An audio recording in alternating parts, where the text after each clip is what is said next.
Wall out!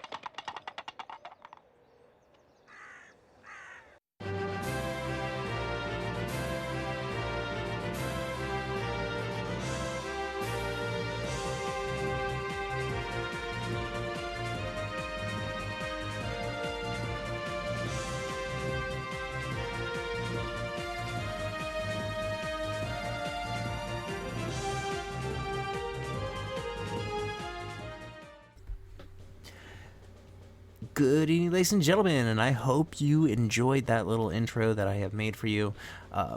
Plenty more to come later on down the line, but hey, let's get right into the thick of things. So let's talk about the packages when you first get your Crusader. So the Crusader, it comes with a 2-pounder and the Crusader Mark 1. These cannons and stuff, it's going to feel a lot more like the Covenanter, the Tier 4 before it. The funny thing about the Covenanter is that it won't prepare you that much for the Crusader, other than the fact that you have to maintain your small silhouette and you're okay with your DPM guns. So your second package, you're going to upgrade to a better engine and you're going to have a 3-inch howitzer. Okay, now before, the 3-inch howitzer used to be a choice that you could have on the Crusader.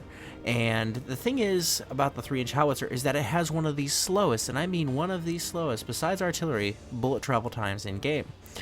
And some of this stuff can be seen, but beforehand, I don't have any footage of it. This cannon used to be able to, basically you used to be able to lock onto people from across the map with auto aim, and you'd just be able to just pull the trigger and you'd be able to basically not lead shots, but eventually your shell would hit, and odds are the target would still be sitting there, or B, they would have moved.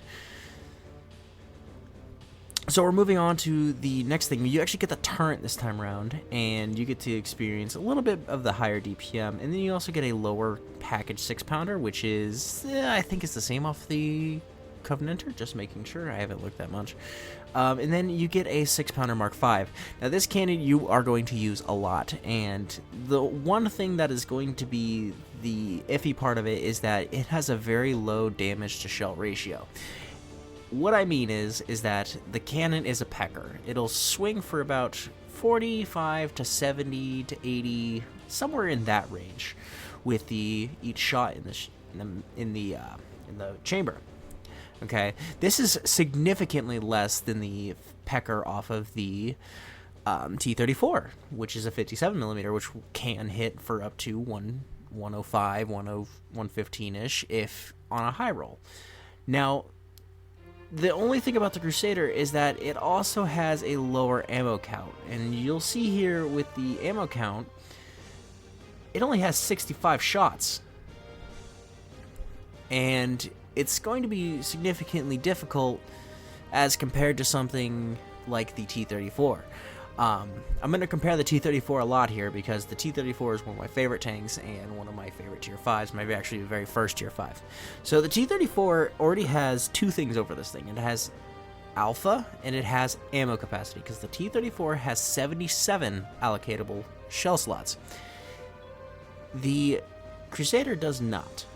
So let's talk about the view range on this thing. The view range is actually pretty decent with a 360-meter view range. It can effectively take places at a Tier 5 Scout if you manage to ramp up your cruise skills a little bit and maybe even put on some coated optics.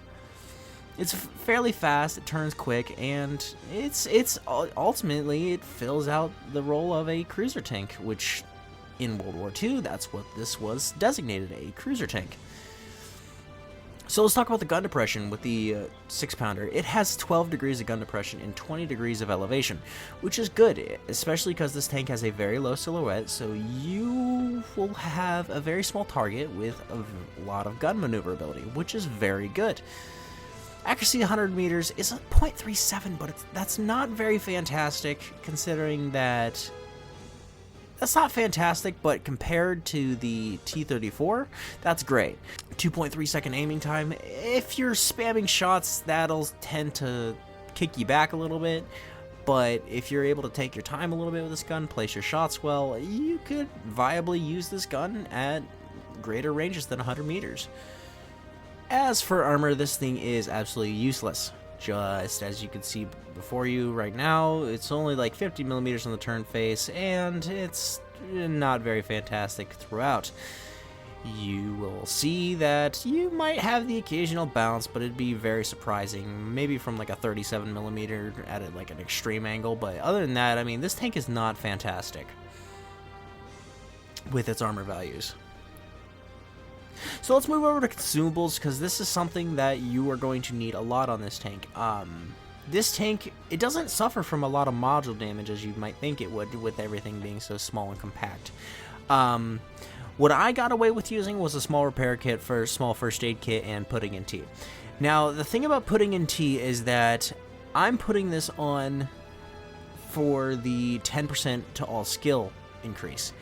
Now, my setup is that you should probably run this with nothing but DPM, considering that you have 65 shots and you need to get off all your shots and pen them very quickly and easily, right? As opposed to actually trying to maneuver yourself around and actually playing a scout role. Ammunition for this thing is going to be a little bit different. I ran a 25-40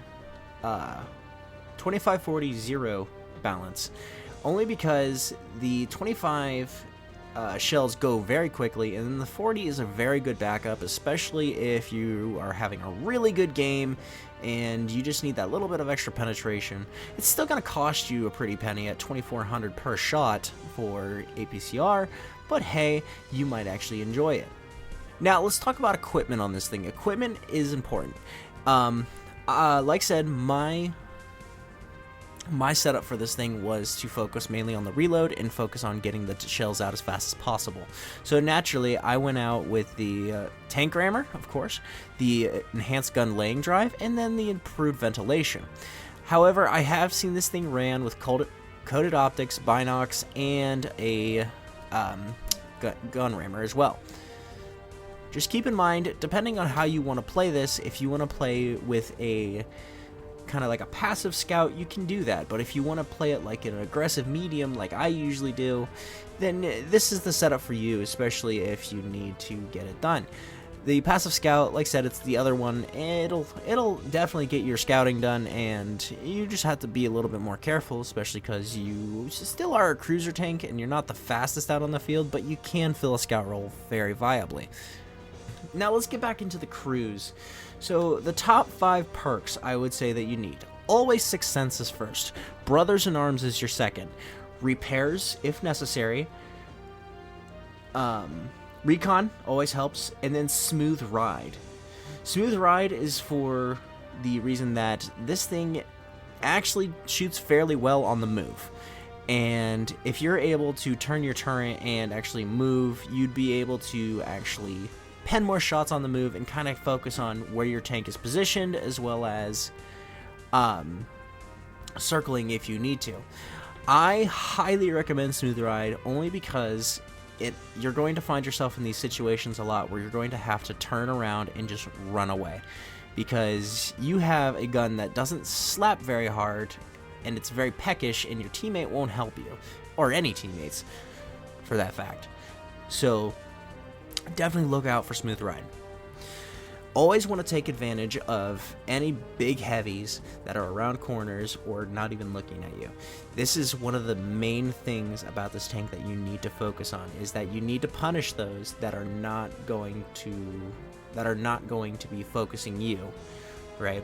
And admittedly, you're going to have some very big cannons pointed at you, and it's up to you to decide whether or not to poke around the corner, chip at some people, or to just kind of hide, turn tail, and run. With all tier 5s, you want to make sure you at least get above 1,000 damage, which is good. 1,000 damage in a match. But with this thing, it struggles a lot with its only low alpha cannon. Since this thing will struggle a lot, you need to do a lot more pecking in order to get your damage that you need.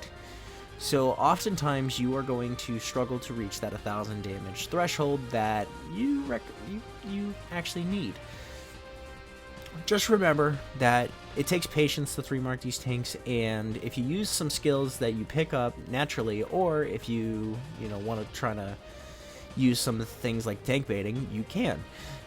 This is what I would call an applied skill tank. So basically, this is a tank that I would recommend that you think about your playstyle beforehand.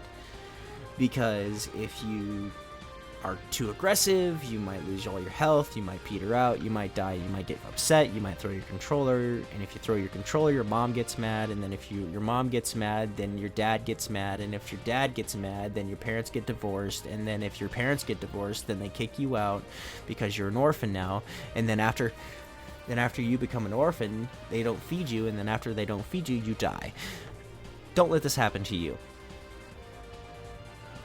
A good damage threshold value for this thing is to always do more than your hit points of your vehicle. That's a general rule for every tank. But a 850 to 960 damage game should bump your markup no matter what. However, to 3-mark it, you're going to have to work towards getting those 1000 damage plus games. Okay, it is time for a wheel spin.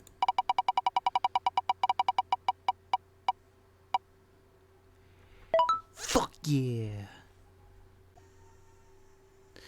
Okay, that's gonna do it for me. I want to thank you guys for tuning in, and be sure to leave a like, comment down below what you guys think of the video, and let's get some hype for the Panzer IV-H coming December 5th. Alright, I will see you guys next time.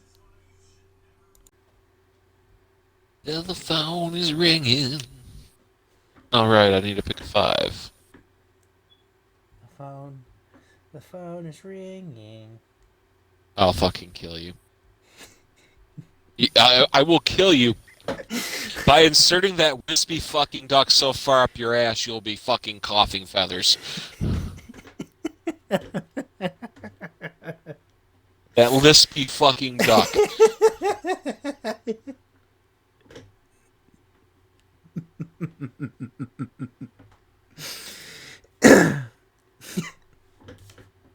I had to wake up one day on vacation when I was 16 to that because of my nieces. Yeah. Was up till 2 in the morning and got up at 7 a.m. The phone is ringing! From that wispy, lispy fucking duck. There's an animal in trouble. You know what it's like to be hungover at 16 for the first time and trying to sleep it off?